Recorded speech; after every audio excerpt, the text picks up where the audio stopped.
76માં ગણતંત્ર દિવસ નિમિત્તે વડોદરા શહેર કોંગ્રેસ દ્વારા ધ્વજવંદન કાર્યક્રમનું આયોજન કરવામાં આવ્યું।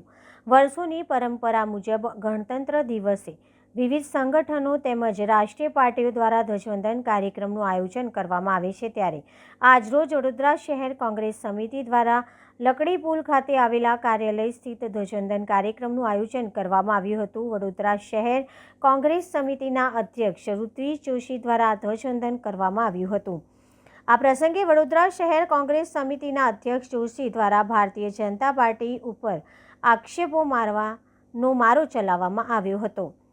76માં ગણતંત્ર દિવસ નિમિત્તે વડોદરા શહેર કોંગ્રેસ સમિતિ લકડી પુલ ખાતે આવેલા કાર્યાલયમાં ધ્વજવંદન કાર્યક્રમનું આયોજન વડોદરા શહેર કોંગ્રેસ સમિતિના અધ્યક્ષ ઋત્વિજ જોશી, વિપક્ષના નેતા ચંદ્રકાંત શ્રીવાસ્તવ, મ્યુનિસિપલ કાઉન્સિલર બાળુભાઈ સુરવે, પુષ્પાબેન વાઘેલા સહિત વડોદરા શહેર કોંગ્રેસના પદાધિકારી તેમજ કાર્યકર્તાઓ મોટી સંખ્યામાં વિશેષ ઉપસ્થિત રહ્યા હતા।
વડોદરા શહેરના અને ભારત દેશના તમામ નાગરિકોને 76th રિપબ્લિક ડેની ખૂબ ખૂબ શુભકામનાઓ આપું છું। ભારતનું બંધારણ આ દિવસે એસ્ટાબ્લિશ થયું ને આ જ દિવસે ઇન્ડિયન નેશનલ કોંગ્રેસ દ્વારા સંપૂર્ણ સ્વરાજની ઘોષણા થઈ હતી 1930માં। સ્વરાજ મળ્યું, પોતાનું બંધારણ આવ્યું, બંધારણમાં ખૂબ હકો બી મળ્યા। તમામ લોકો પોતાના હકથી સજાગ થાય ને પોતાના હક માટે વોકલ થાય ને એના માટે લડત કરે, કારણ કે ઘણી જગ્યાએ હવે બંધારણ સાથે ચેડા થઈ રહ્યા છે, ત્યારે નાગરિકોના હકો છીનવાઈ જશે એની બી લોકોને ભીતિ છે। તો પોતાના હક માટે જાગૃત થઈને લોકો અવાજ ઉઠાવે એવી એક અપેક્ષા લોકો પાસે છે। સાથે બંધારણમાં ખૂબ આપણી પાસે ડ્યુટીઝ બી છે અને દેશ પ્રત્યે, પર્યાવરણ પ્રત્યે અને દુનિયા પ્રત્યે આવનાર પેઢી માટે આપણી જે ડ્યુટીઝ છે એ બી પરિપૂર્ણ કરીએ એના માટે બી તમામને અપીલ કરું છું। વડોદરા શહેરની વાત કરીએ તો વડોદરા શહેરનું પાછલું વર્ષ ખૂબ ખરાબ હતું।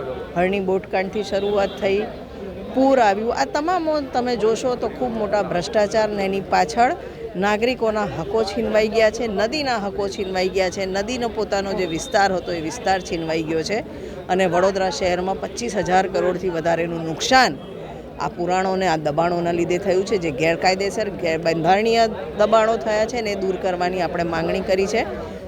આ નદીનો હક છે, વડોદરા શહેરના નાગરિકોનો હક છે। 1 રૂપિયાનું કમ્પન્સેશન નથી આપ્યું, પણ જે લોકોએ 30 વર્ષમાં નદી, નાળા, તલાવો પૂરી કાઢ્યા, દબાણ કર્યા, એમની સામે એ નદી નાળાની જમીન, એ તલાવો પાછા લેવાનો આપણો અધિકાર છે ને અધિકાર માટે બી આપણે સજાગ થઈએ અને લડીએ એવી બી આજે 76માં પ્રજાસત્તાક દિવસ છે, એટલે એવું કહેવાય કે પ્રજાના હાથમાં સત્તા આવી, એને લડવાનો અને બોલવાનો, અન્યાય સામે ઊભા રહેવાનો હક આપ્યો। આ દેશ બધા દેશો કરતાં જુદો દેશ છે। કોઈ મુસ્લિમ કન્ટ્રી છે, કોઈ અમેરિકન કન્ટ્રી છે, પણ આ દેશની અંદર જે દેશની અંદર हर 10 किलोमीटर पर भाषा, जाति, रहन सहन, खाना पीना, यहाँ तक भगवान बदल जाता है।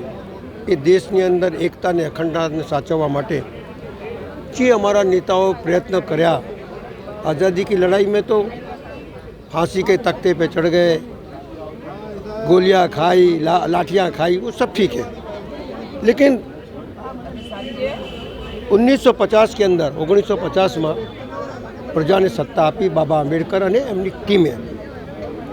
मैं આપના માધ્યમથી લોકોને પૂછવા માગું છું કે જે ભાવના, જે દીર્ઘદ્રષ્ટિ અને જે ગરીબોને ઉઠાવવાની વાત હતી, આજે 76 વર્ષ બી પરિપૂર્ણ થઈ છે કે ખરી?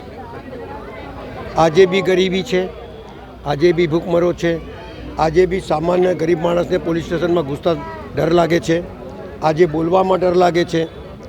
જે આઝાદીની પ્રગતિ ધીમે ધીમે આગળ વધતી હતી, એ આજની સત્તા પર બેઠેલા લોકોએ આઝાદીની લડાઈને ઠપ કરી દીધી છે। મારું માનવું છે કે આપના માધ્યમથી લોકોને કહેવા માગું છું કે કોઈએ ડરવાની જરૂર નથી। સંવિધાનને સાચવવાની આપણી ફરજ અને કર્તવ્ય છે, અન્યાય સામે લડવાની આપણી ફરજ અને કર્તવ્ય છે, એને કદાપી નહીં ભૂલો। ત્યારે જ 76મો આ પ્રજાસત્તાક દિવસ સાકાર થશે। આજે આ કોંગ્રેસ પાર્ટીનો પ્રજાસત્તાક દિવસ એમના પ્રાંગણામાં જ્યારે કરી રહ્યા છે, ત્યારે આ દેશના મૂળભૂત સિદ્ધાંતની અંદર કોંગ્રેસ છે, ગાંધી છે, બધા જ છે। પણ જે આઝાદી ખરેખર લોકોને મળવી જોઈએ એ આજે પણ નથી મળી। લડાઈ લડવી પડશે, સંવિધાનને બચાવવું પડશે। હકો પર જે તરાપ થઈ રહી છે, જેમ એક રોસ્ટર પદ્ધતિ લઈએ આપણે, તો રોસ્ટર પદ્ધતિમાં ગરીબથી ગરીબ અને પછાત વ્યક્તિને ઉપર ઉઠવાનો એક ન્યાય મળતો હતો, ઓફિસર બનવાનો તક મળતી હતી। એ રોસ્ટર પદ્ધતિની જગ્યાએ કોન્ટ્રાક્ટ પદ્ધતિ છે। આવાળા યુવાનને પરમનન્ટ નોકરીઓ નથી મળતી, લારીઓ ગલ્લા ઉઠાઈ જાય છે, ઝોપડપટ્ટીમાં રહેવા દેતા નથી। તમે શું કરવા માંગો છો આ દેશના? બાબા આંબેડકર અને બાબા આંબેડકરની વિચારધારાને માનનારા, ગાંધીજી અને ગાંધીજીની વિચારધારાને માનનારાઓ આ દેશમાં મોટો હિસ્સો છે। એ ના સમજે કે દાદાગીરીથી દેશના નાગરિકોને દબાઈ દેશે।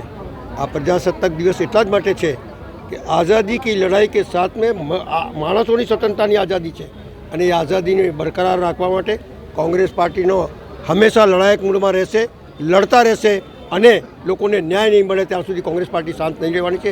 એ જ પ્રતિજ્ઞા આજના 76મા પ્રજાસત્તાક દિવસ છે।